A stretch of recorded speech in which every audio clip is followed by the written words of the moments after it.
This program is for educational purposes only. The content is not intended to diagnose, treat, cure, or prevent any diseases, nor is it intended to take the place of your primary care physician. The statements in this program have not been evaluated by the FDA. Testimonials are shared as individual experiences of the individual. Results vary and may not be typical. We do not make any claims regarding health or income. As an empowered individual, you do have options available. We are honored to have a founding father of the science of epigenetics guiding us with the best options to obtain or maintain optimal health, Dr. Joel Wallach.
Daily with Doc and Becca. I am your host, Becca Dukes, a certified naturopathic practitioner, certified holistic health coach, and the director of student services for the Institute of Holistic Health.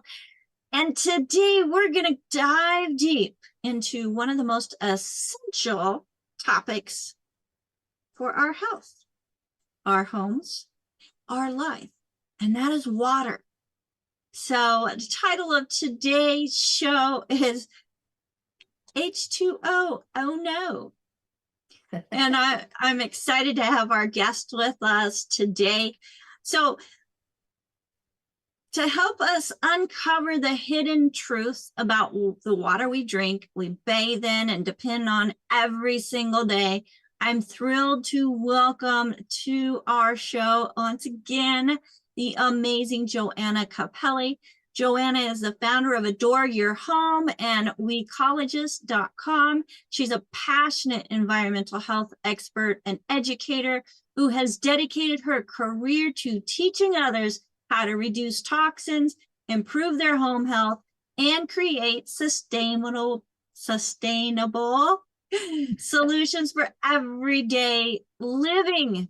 So, folks, you're in for a great treat. I hope you listen up.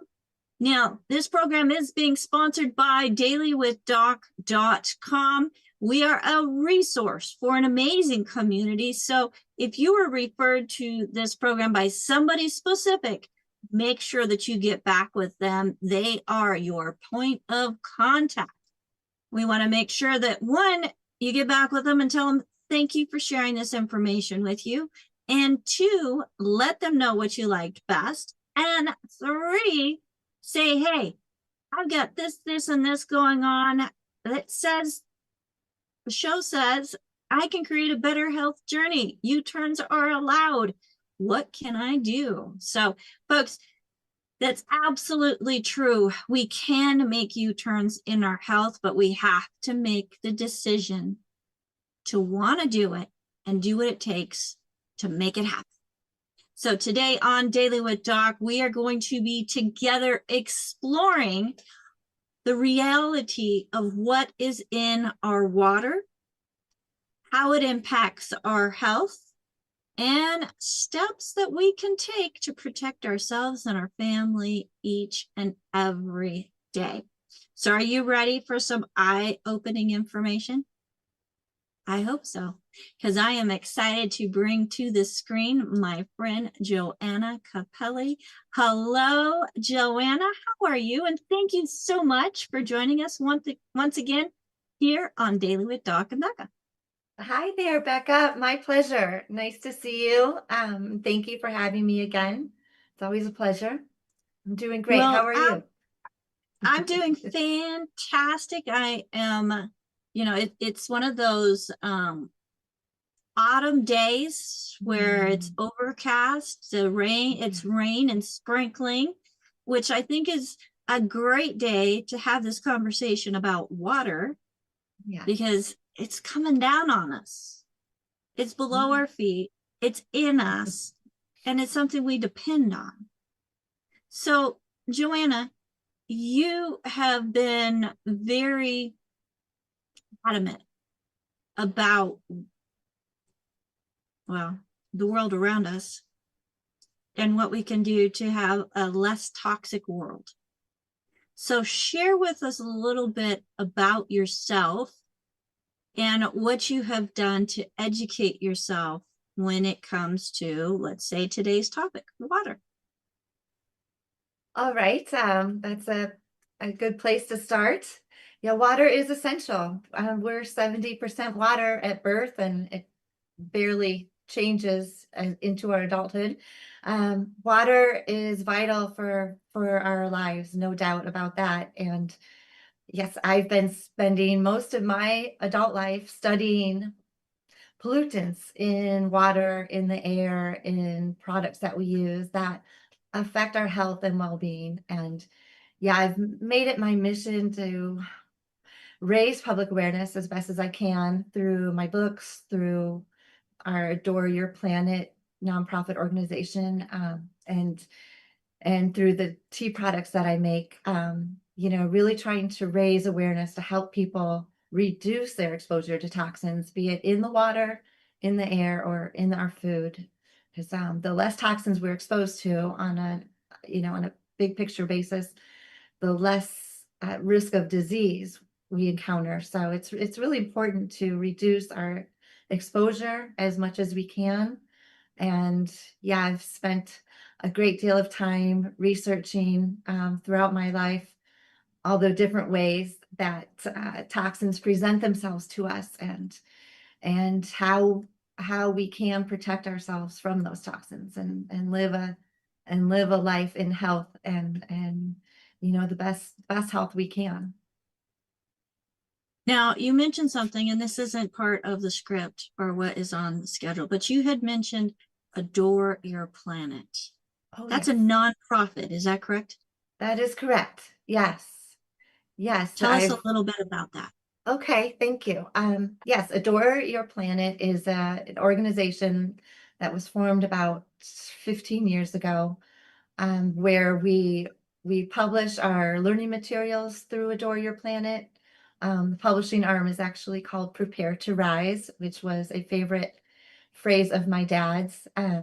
So yeah, I this all originated because I lost my parents so early, so when I was so young, to cancer, and it's really changed the direction of my life. Since I was 19 years old, I just sort of pivoted into what causes disease and cancer, and how can we protect ourselves and protect those we love, so other people don't lose those they love, when there's a chance that they can either be healed or avoid disease altogether. I didn't have that chance with my parents because we didn't know about these things back then. And it wasn't till after losing them that I started on this mission to help other people protect their health and raise public awareness as much as I could regarding, avoiding toxins, and also proper nourishment and all of that. So yeah, Adore Your Planet is sort of like where it's all connected.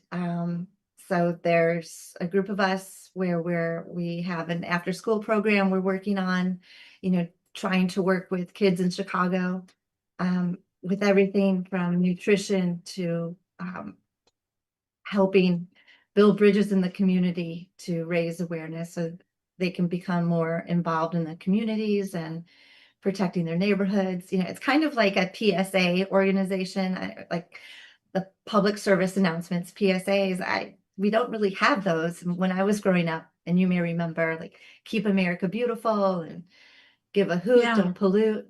So with the kids, we're trying to bring back some of that and have them, create a lot of the art and paint trash cans and just, be a new voice for a new generation.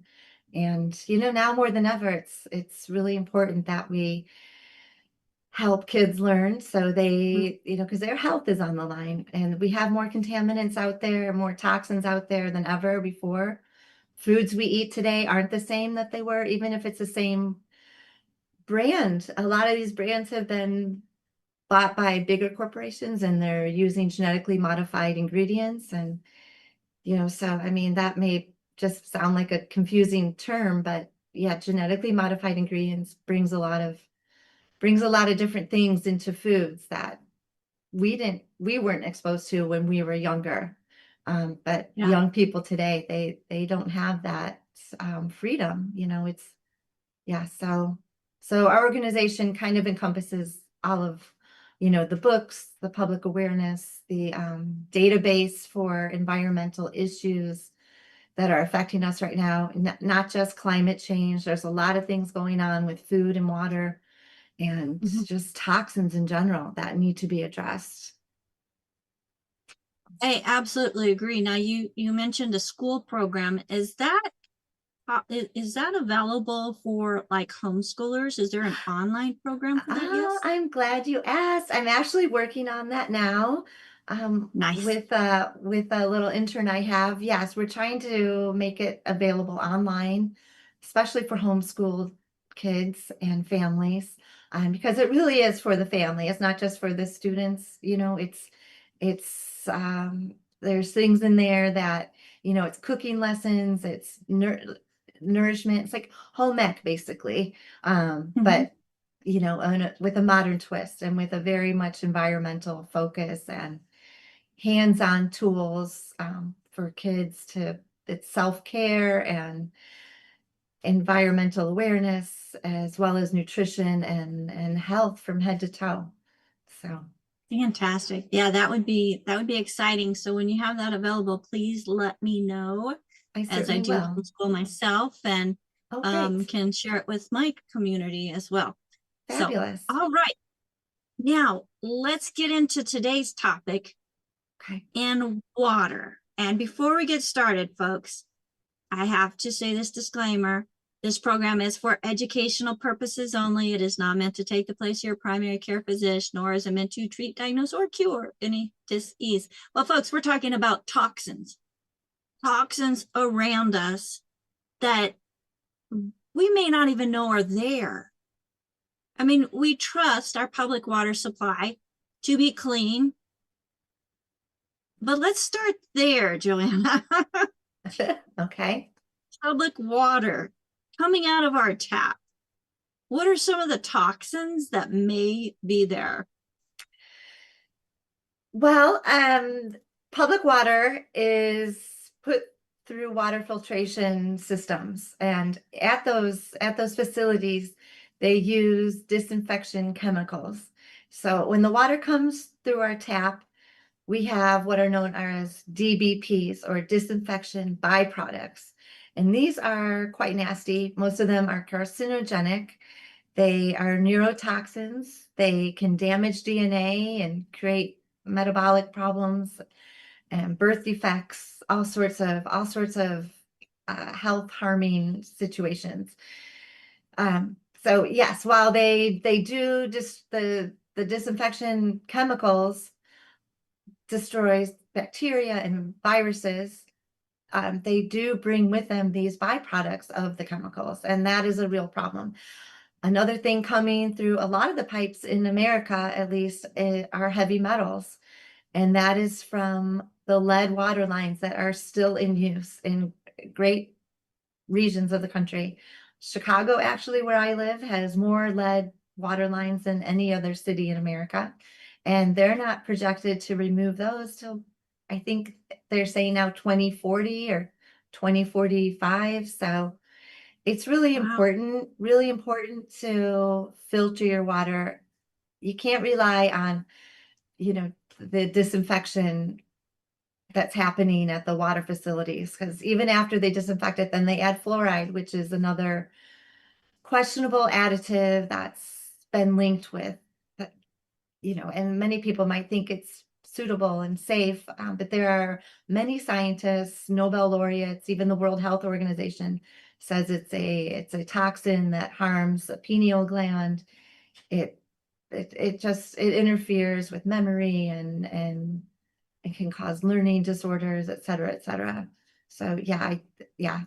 So tap water is not as clean as we think it is. That is rule number one. But the Okay. good news is we can filter it. So we can protect ourselves from those toxins. So Okay, so our government, whether it's community, city, they're in charge of making sure that we have water. Why? Why are they using things that have these what is it? DBPs? DBPs, yes. Yeah.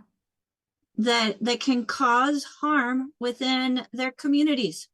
I mean, they need taxpayers to pay their employees. Come on now. Exactly. To kill them off. Yeah. Well, chlorine, it used to be chlorine was the main disinfection chemical. And yeah, that alone creates disinfection byproducts just because when other materials are in the water, like even leaves, it creates this reaction. So it's really hard to avoid the breakdown chemicals that occur, the byproducts. But chlorine has saved a lot of lives. I mean, it kills bacteria, it kills virus, can kill pathogens. So it is very useful, but it has this dark side to it when it comes through the water and through the pipes. And also today, they're using chloramines, which is chlorine with ammonia, and that breaks down. I think I mentioned this last time we talked, but that breaks down into nitrate. So elevated levels of nitrate are now found in city water, which a lot of people aren't aware of. Nitrate is very hazardous chemical we don't want to be ingesting. It overconsumption causes colon cancer, esophageal cancer, stomach cancer, affects all our hormones, all sorts of. It has all sorts of negative consequences on our health. What can they use instead? That's a good question. In Europe, they're using ultraviolet light and ozone, which is actually very harmless. It's a little expensive, and for them to do that here, there would have to be some reconfiguration with the facilities so they can bring that technology on. I definitely think it can be done, and it probably should be done, because what they're doing now is creating hazards for our health. When I did write an article years ago to the mayor, suggesting that they help the people and provide everyone with water filters, or otherwise, waive the water bills, because we shouldn't be paying for toxic water coming into our homes. But at the very least, they should be raising awareness and letting people know this water needs to be filtered before you drink it or cook with it, for that matter. Right, absolutely. Now, I mean, there's one side effect or one benefit to keeping a sick society, and that is supporting other industries. But we don't want to go there today. No. We do have a question. What is the problem with lead water lines? And you touched a little bit on it, as learning disabilities. Oh, yes.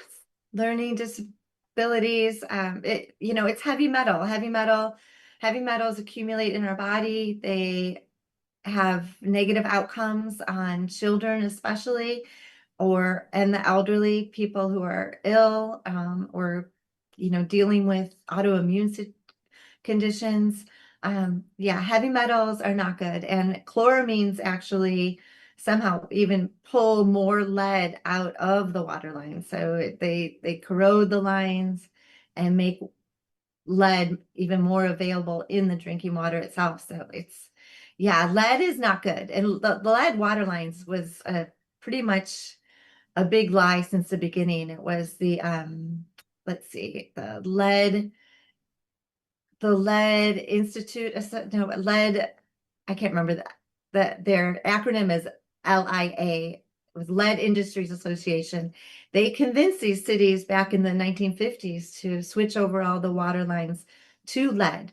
And, you know, they didn't admit, they didn't disclose the harm that would be caused. And conveniently, LIA declared bankruptcy a little bit after 2000. So they are not paying for any restoration or any changeover of the water lines or anything. And it's a big hazard.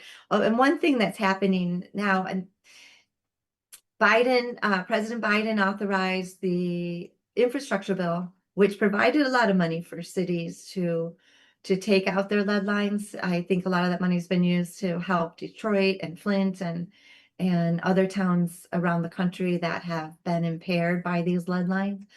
But one thing that's happening in many areas is they're actually changing the lead lines with a kind of a cutting the corner solution. It's called cure in place, which is not fixing the problem. It's they're like they're just going down and taking out sections of the lead lines and kind of fusing a new line in there or over it. But it's not fixing the problem at all. And we're still going to have to go back and spend more money and you know, get underground to get these lead lines out. So it really behooves cities to get ahead of this, do it the right way, don't cut corners because people are impacted. The cure in place fix is actually in many places causing this intrusion of toxic fumes in people's homes where the cure in place is happening. And that, you know, that is no good for our quest for health and happiness, obviously. So yeah, I really beg cities around the country to do not endorse cure in place. Really take care of the lead water lines, get them out. Mayor Johnson of Chicago, this is for you. I think there is been some cure in place happening here. And yeah, they really need to tackle this problem and help the people and help the kids so they're not bombarded with these heavy metals. It's really ridiculous. And no, absolutely. And before the lead lines, I mean, I've purchased some old homes, done some restoration. They had cast iron. What other types of pipe and plumbing were used prior to them doing or switching over to lead? Yeah, I think cast iron was big and copper. I think the copper was more the water line and the cast iron was used for the drain, but I could be mistaken about that. But in a lot of places now they're using PVC, which seems to be okay for the water lines. It's a gamble. I'm not an expert on that part of installing new lines, but I do know the lead lines are a serious problem and they have to go. Now, the next question is, what would you suggest? No, before we get to that. So we're not drinking the water. Say we get a filter, we're filtering our water. It's just a filter like you get like from the convenience store, where there has a filter that you change, you pour the water in, it goes through. Is that enough? Well, that's better than nothing. I like to say any filter is better than none. And yeah, the water pitchers, they get out the chlorine mostly and any other, you know, debris and some of the pathogens, if there's any remaining in there, but they won't get out the pesticides or, you know, the heavy metals. I'm sorry, I do take that back. Some of the pitchers are designed to remove the lead since it became since the Flint incident. A lot of these water pitchers did improve their devices so they are capable of removing lead, but it pretty much stops there. They won't be getting out the rest of the contaminants, and there are many. And yeah, the disinfection byproducts are a big category that needs to be removed, and a whole slew of carcinogenic and neurotoxins and reproductive toxic substances as well. So it's not just the water that we drink, but when we take a shower, I mean, is it true that, anything that touches your skin within 26 seconds is in your bloodstream? And if those toxins are in our water while we're taking a bath or a shower, they're still getting in, right?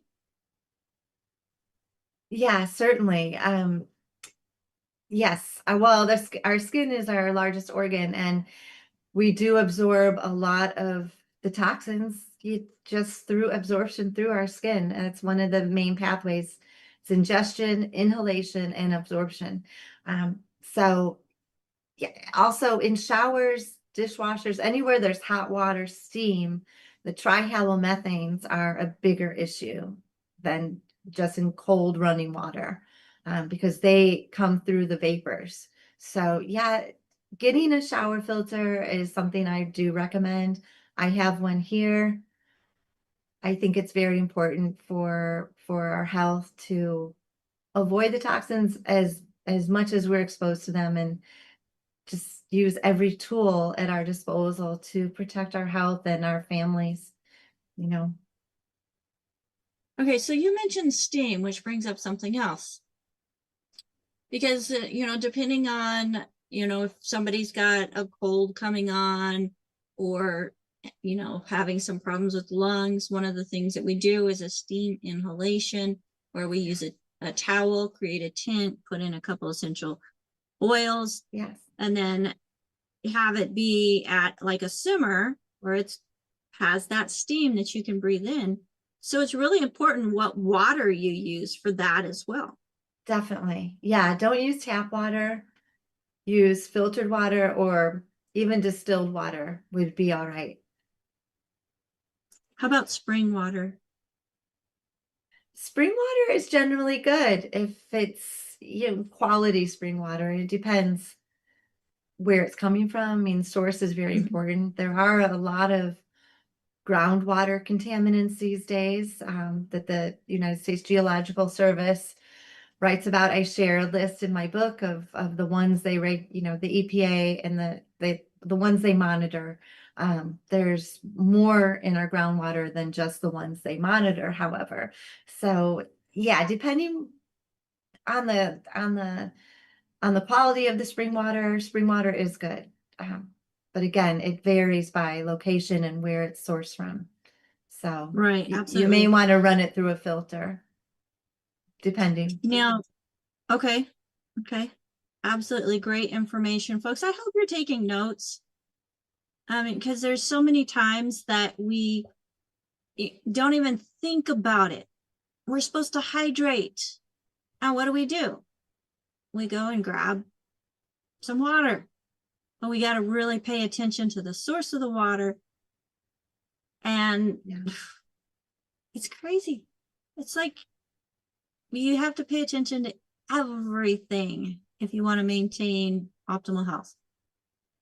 Well, it's kind of the price we pay for, living in an age where everything's so convenient. I mean, we have, everything at our fingertips, any type of product we want. And the companies that are making these products, unfortunately, there's not regulations for all of them. And there's a lot of companies cutting corners and, and things that people are doing, and farming methods that are contributing to vast water pollution. So yeah, it's kind of in exchange for all these things that we, all these luxuries we have today, we do have to take the extra measure of filtering our water to protect our health and stay strong. Well, and you had mentioned farming. So with farming, even those that are on a well, those contaminants can get down into the groundwater and come up through their well that's not being treated with the chlorine and the fluoride, but you still have contaminants in them. Exactly. Yeah. The wells are pretty synonymous with being contaminated with pesticides, arsenic, nitrate, a whole host of bad chemicals. So yeah, it's vital that people with a well, they get it tested annually, and filtering is a really smart thing to do. Yeah. Okay, so let's go back a little bit, because we were talking about, the water and the steam. Now, in the old days, they used to boil water to kill the parasites, which puts off steam. Is there a point where those toxins in the steam stop or just dissipate and then it's safe? It's interesting you ask. Viruses and pathogens will be killed, and bacteria can be killed by the boiling, but a lot of the toxins will actually concentrate. They won't disappear. They'll actually double and become more concentrated in the water. So it's boiling water is a temporary solution at best if you're in an emergency situation. I mean, I really think having a Berkey like what I have back here is a good idea for such scenarios, because you can use any water.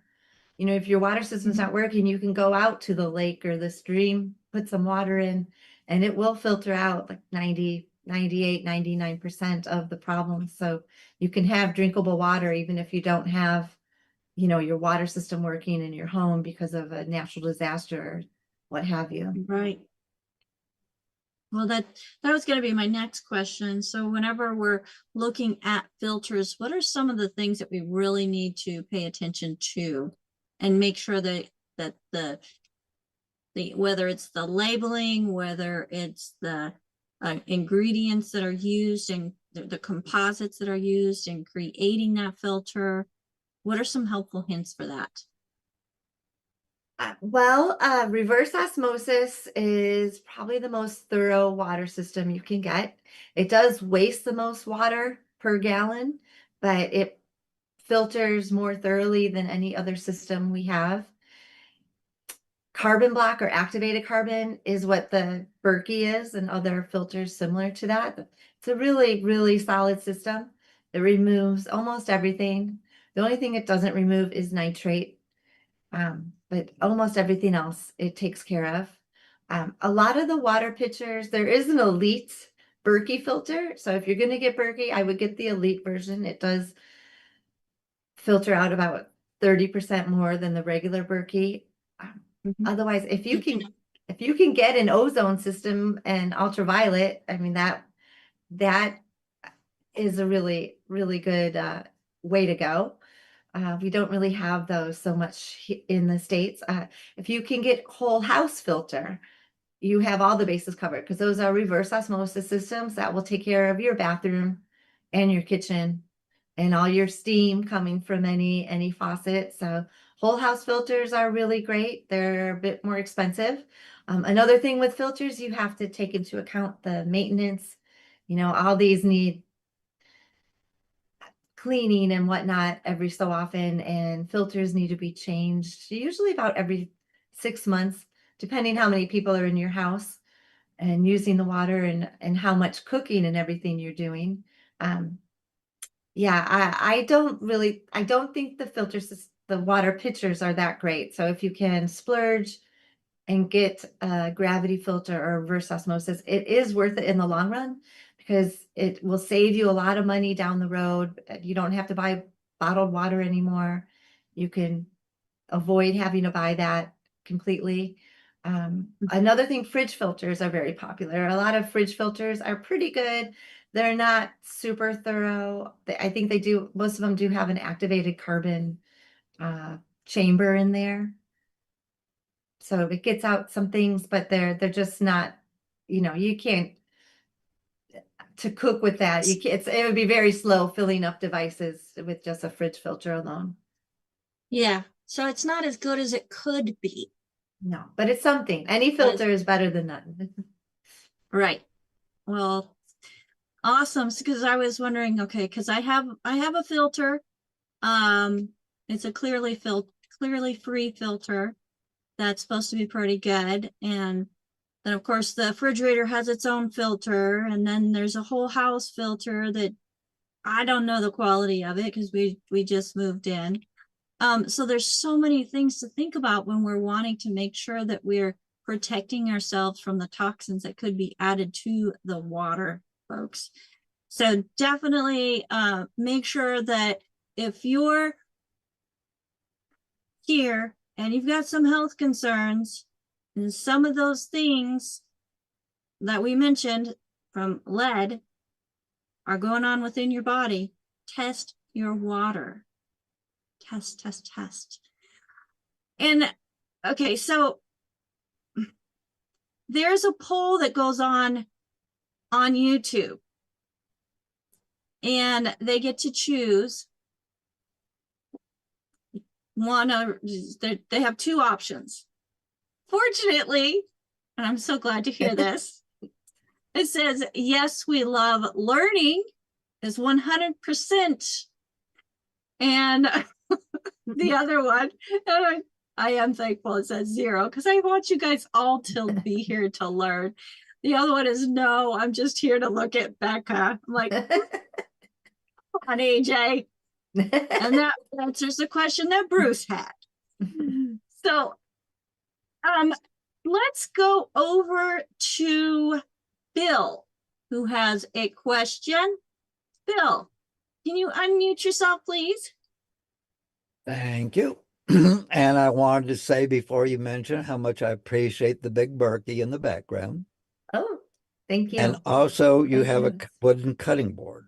I wanted to ask, we should be using wood instead of plastic, so we're not getting more microplastics. But what are That's your right. thoughts on some of the metal cutting boards? And then the other question is, what is your suggestions of where we might find out more about whole house filters? Good questions. Yes, I do. I do endorse wood cutting boards over others. I have seen I think it's the graphite and the cutting board out there. I haven't used it personally, but I've heard really good reviews about it. Personally, I just like the way wood feels with a knife and everything.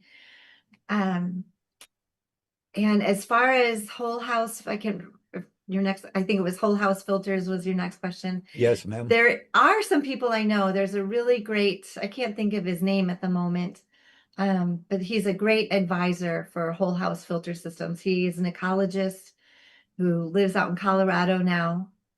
He consults people all over the country on their water wherever they are living, and determines what would work best for them. I can't think of his name off the top of my head, but if you shoot me an email at hello@adoreyourplanet, I could get back to you on that. Okay. Also, I want to say Berkey is no longer in business, but they've gone to Boraux, Boraux. Yes, that is correct, Burrow. And there's also the British Birkefeld, who claim to be who made the first Berkey filters. So they are, if you look up the British Birkefeld water filter, it's pretty much the same system, and their filters do fit the Berkey systems. Thank you. Thank you. Thank you so much, Bill, for some great questions that bring more information. And tell us your email once again for any of our listeners who may want to contact and ask some questions. Oh, absolutely. It's hello@adoreyourplanet.com. hello@adoreyourplanet.com. Now, the next question, well, we'll just ask AJ to come on, because it may be one of the ones that he's asking. AJ, go ahead and unmute yourself. What question do you have for Joanna today? Thanks, Joanna, for being here. I'm not sure. No, I wasn't gonna. My question is, I have friends or family members who can drink tap water and have drank tap water for years. I myself, I can drink a glass of tap water. After the second glass of tap water, I'm sick. Like literally, like I can't take it. Why is it that some people are able to deal with the pathogens and others like me just can't? Well, it could be the chlorine. Your body's not used to, the chloramines that are in the tap water.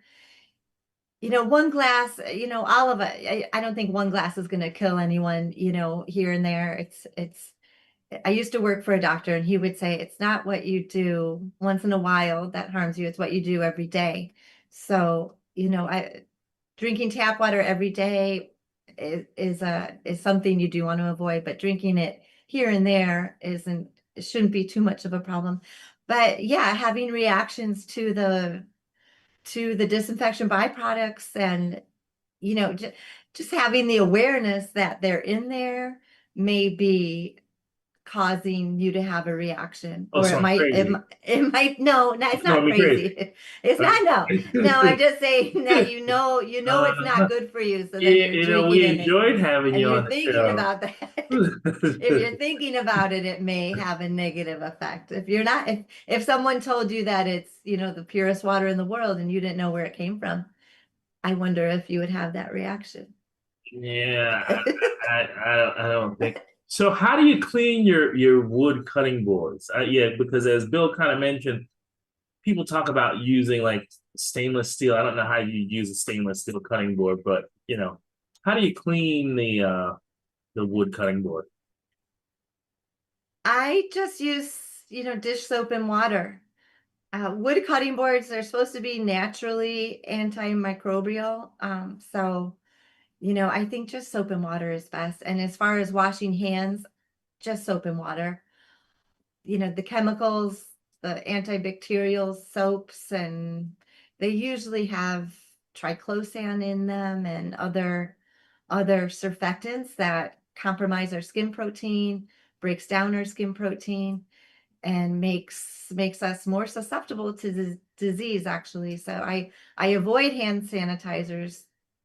I never go near those. And yeah, just soap and water for hand washing, for washing dishes, washing cutting boards. I mean, you could use a little alcohol on them if you had meat on there, pure alcohol, not isopropyl alcohol, but like vodka alcohol is really good sanitizer, and it's non-toxic for us, unlike the hand sanitizers. So if you want to do something after you wash it to sterilize it, I would use like 80 proof or higher vodka or alcohol, clear alcohol similar to that. Well, I mean, tinctures and cleaning your cutting board, those are the only two things I can think of vodka being good for. Fantastic. Oh, awesome. Awesome. Now, let's go back to distilled water. Now, I know with distilled water, it's taking the vapors from the water, which we talked a little bit about, some of the contaminants that are in the Yes. steam. So Olga's asking, what about the distilled water and with minerals and supplements added to it, which, I mean, if you've got a good source for your distilled water, I mean, that would be a great option, Olga. How Yes. do we know that we're getting quality distilled water? Well, distilled water goes through an evaporation process, and theoretically, they say that all the contaminants are removed in that evaporation process. So I've not distilled water myself to witness that, and I don't really use distilled water myself, but it is supposed to be pretty clean.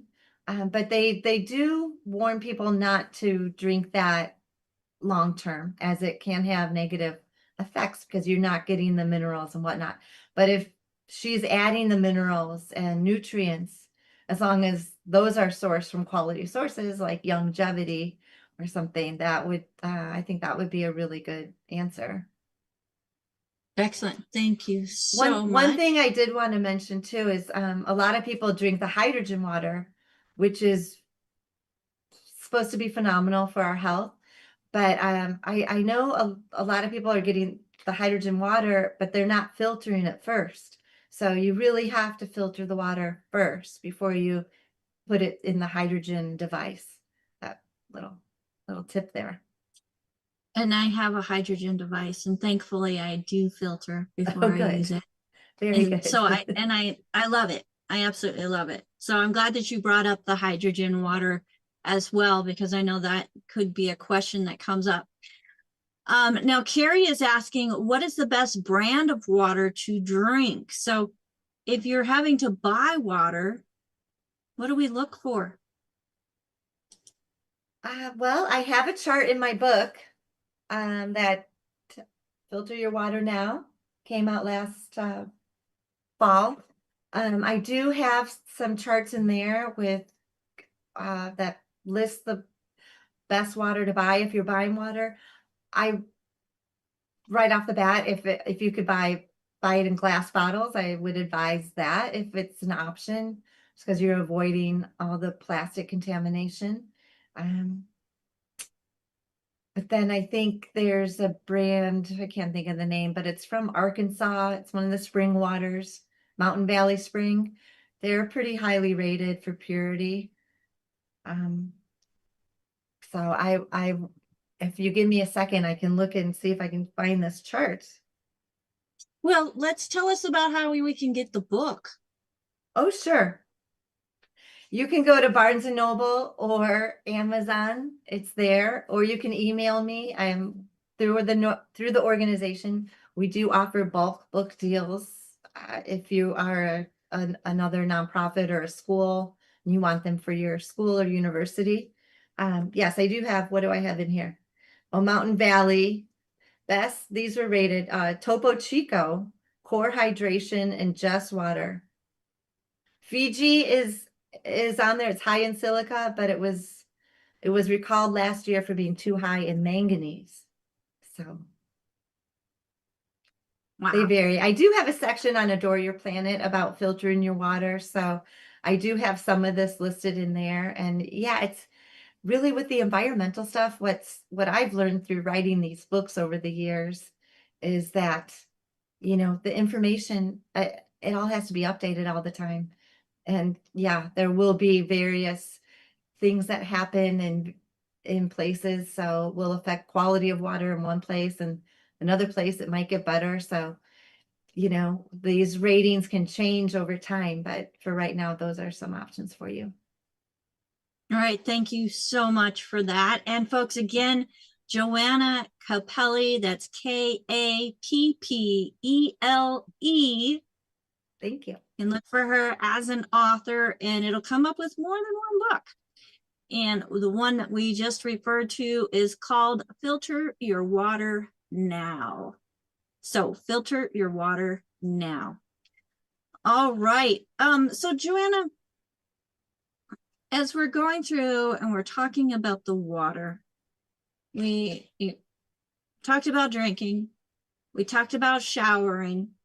What about the water we use to water our plants and gardens?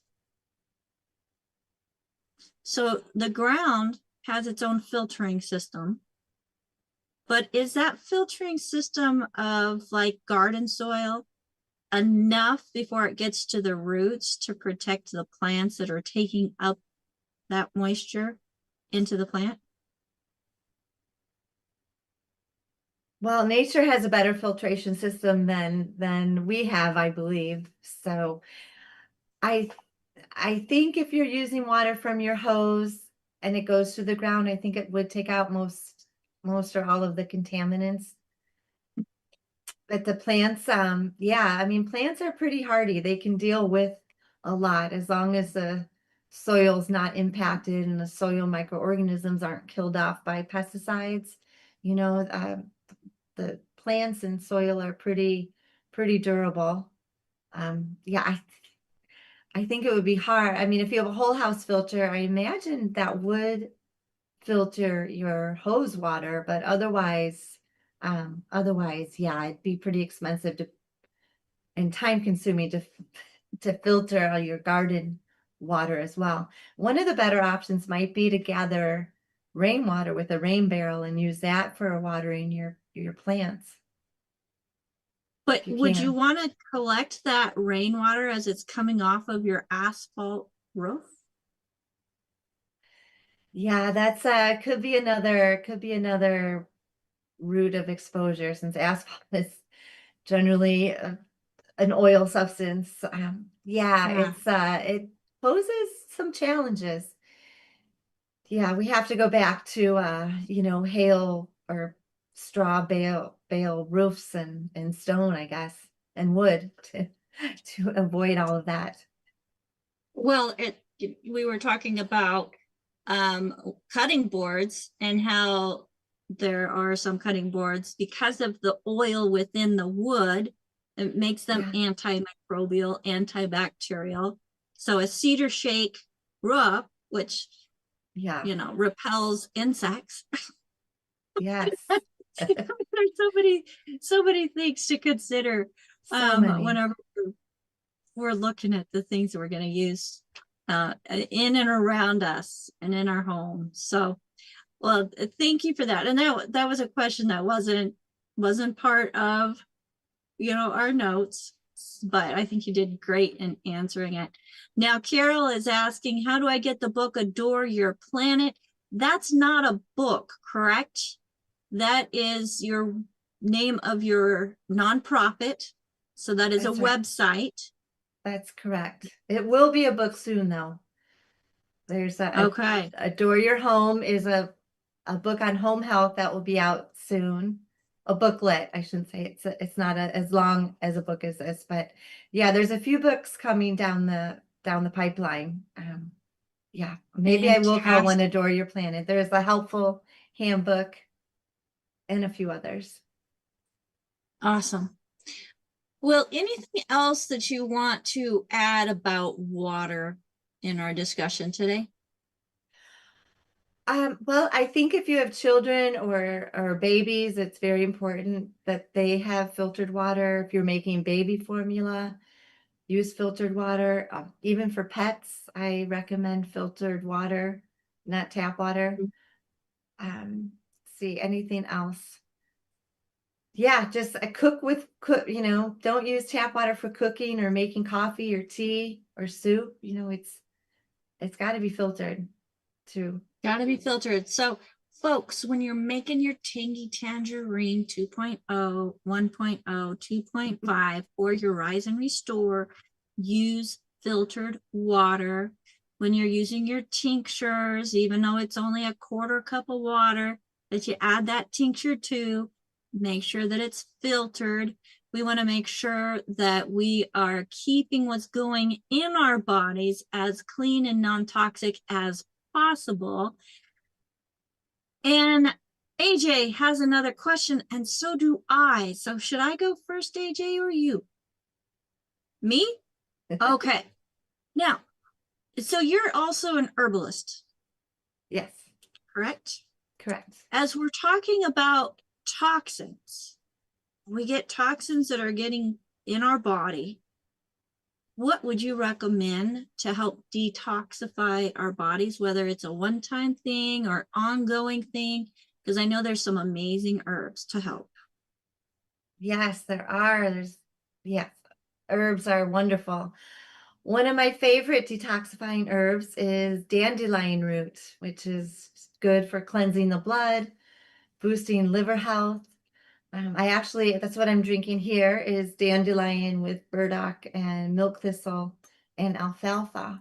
It's it's a really good blend I make called Three Kings. And it helps the liver, helps all the detox pathways, lymph channels, et cetera, et cetera. Also, cilantro is really great for detoxing heavy metals. Spirulina, though not an herb, it's an ocean plant. It's really powerful. I make these products actually with these are ground herbs I make that you can just shake on food. I make them for brain health, for detox, for stomach health, for menopause, they're really good. And a lot of them have seaweed in them that it, is really, really great for reducing inflammation and boosting endocrine health and everything else. There's so many herbs that help with detox, but yeah, I would start with dandelion root and milk thistle to help the liver and the blood primarily. Blood is very important for keeping us healthy. So now with dandelion root, do we want to just go out and start pulling dandelions wherever we see a dandelion? No, we want to keep the dandelions growing. So try to keep the roots in there. But yeah, you don't want to take them out yourself because you'll have the dirt and God knows, what other compounds may have gotten in the soil. So you really want to get them from an organic farm, certified organic farm if possible. You can order them from me, from my company, Hippocrates.com, or hippieteas.com is easier to spell. It's HIPPIE. So yeah, I sell the herbs by the bulk or in the tea form or in these little shaker forms, which are really easy to take. So you don't have to deal with making tea or anything. I know it can feel too overwhelming for a lot of people. So yeah, but get the herbs into your life, whatever you do, because they do make a difference in enhancing your health. Yes. They're not an all-in Yes, solution they do. alone, but they do complement, especially they complement the longevity minerals and nutrients. Absolutely, absolutely. So thank you. I love being able to help promote what our guests also love as well. Now, you're in longevity with us. You love the longevity products.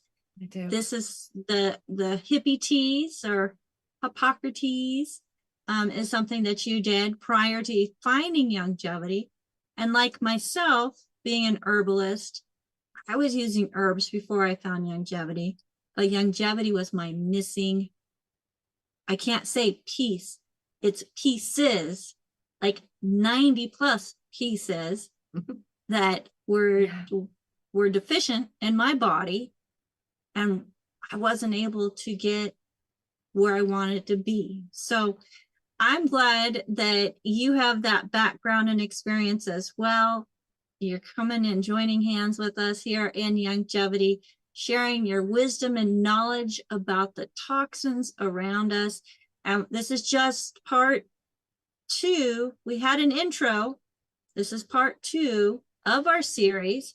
So you folks, you want to make sure that you come and join us in 2 weeks, as we're going to be talking about the next area that we can commonly find toxins in and around our homes. Now, AJ, what is your question? Yeah, you lady stole my thunder because I wanted to ask about the teas. Oh. And because I wanted to know more about the teas. But I guess the other question I did have was, without revealing any secrets, what's in the pet foot wash and why is that important to have? Oh, Purdy Paws? Yes, ma'am. Yeah, good question. Well, yes. When we go outside and when the pets go outside, they can traipse through grasses and fields, and there's a lot of lawn chemicals out there and bacteria and all sorts of fungal spores, mold spores. And while we can take our shoes off when we come into the house, the pets, they can't. So yeah, I made the paw wash for my dog. And for people, so they can easily wash their dog's feet with this gentle herbal wash that kind of nourishes their feet too. It has some special ingredients in there that help them, give them nutrients through the bottoms of their feet and cleans off the dirt at the same time. So yeah, that's why I made it. President Obama's President Cancer panel reported in 2008 that Environmental toxins are really the driver for cancer, not genetics. It really resounded with what Dr. Wallach was already saying with epigenetics, just amazing. And they declared it in this governmental document. It was so wonderful. But one of their pointers in this report was, by removing our shoes, we can reduce risk of cancer for our families and ourselves when we come into the home. So they really advocated for removing your shoes when you come indoors. Now, I still have a problem getting everyone to take their shoes off here. I haven't put a sign in the front hallway, but yeah, I really try to take my shoes off, and I suggest everyone do that. And yes, get some pretty paws for your dog if you like, and nourish their little bodies. But that's the reason I made it. Thanks for Awesome. asking. Yeah, thanks for asking, AJ. And I was thinking, as my significant other and I were out walking through the grass and then came into the house, we did not wash whatever it is. Thinking, well, I know that there's limited chemicals used, but there's also toxins in the rainwater coming down that could then affect us. I was thinking about that because the rain barrels, like we were just talking about, are a really good idea unless you're in a drought area.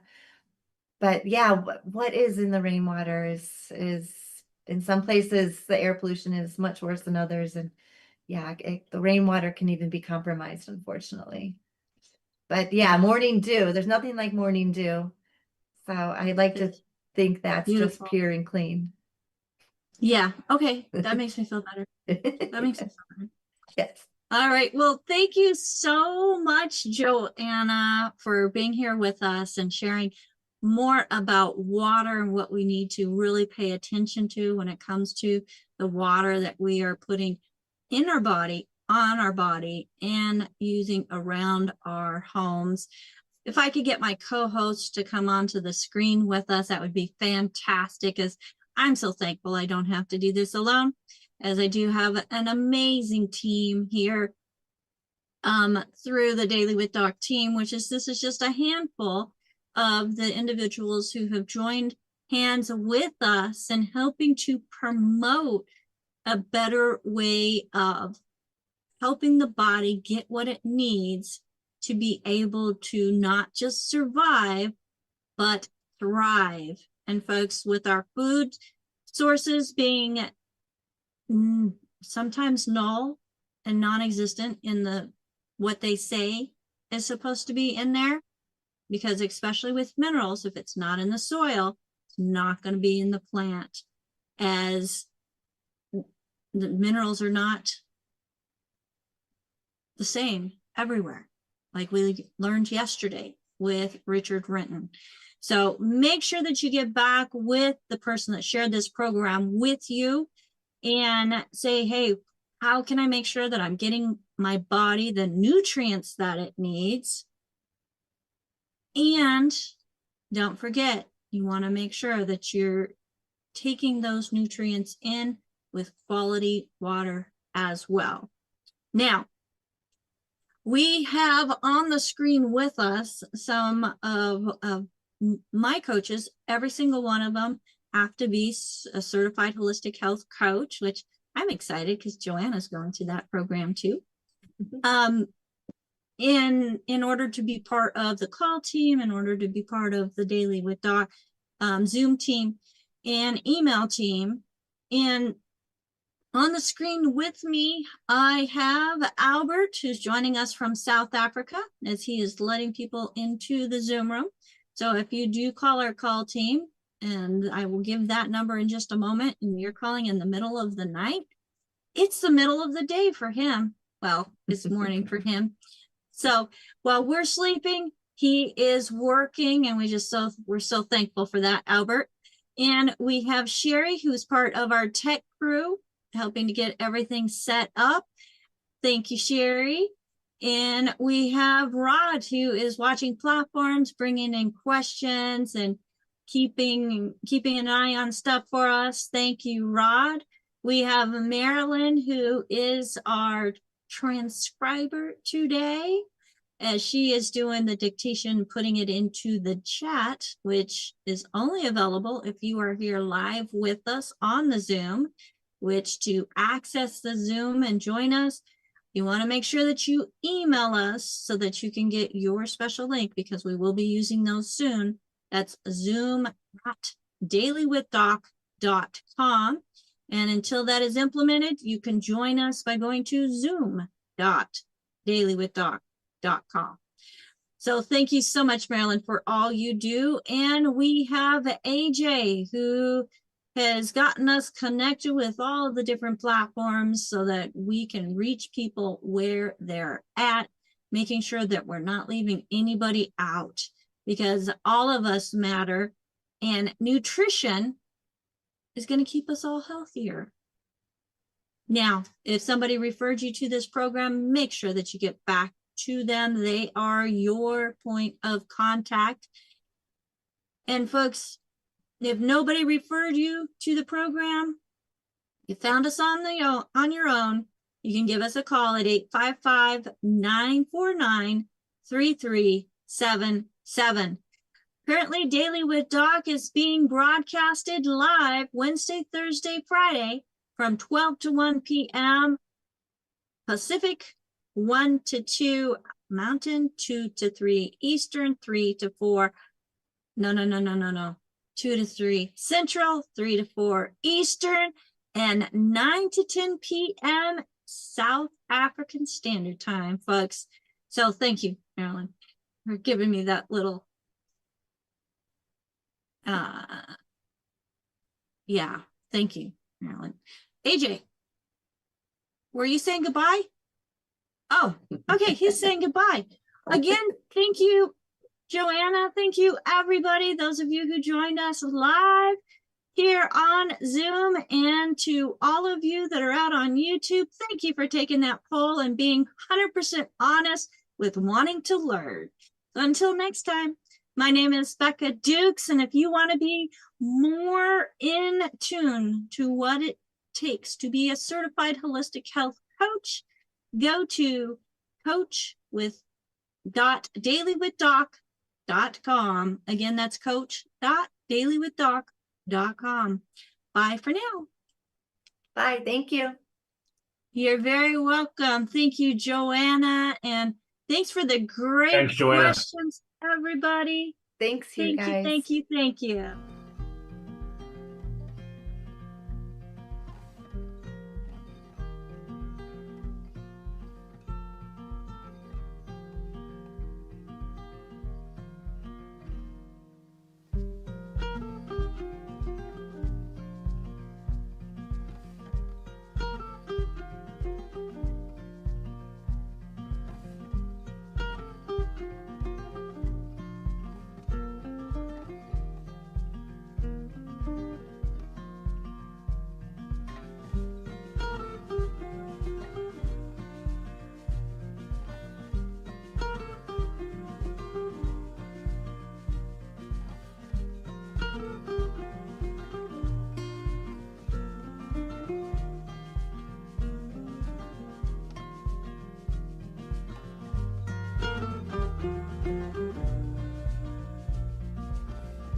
This program is for educational purposes only. The content is not intended to diagnose, treat, cure, or prevent any diseases, nor is it intended to take the place of your primary care physician. The statements in this program have not been evaluated by the FDA. Testimonials are shared as individual experiences of the individual. Results vary and may not be typical.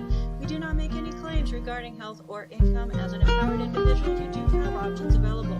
We are honored to have a founding father of the science of epigenetics guiding us with the best options to update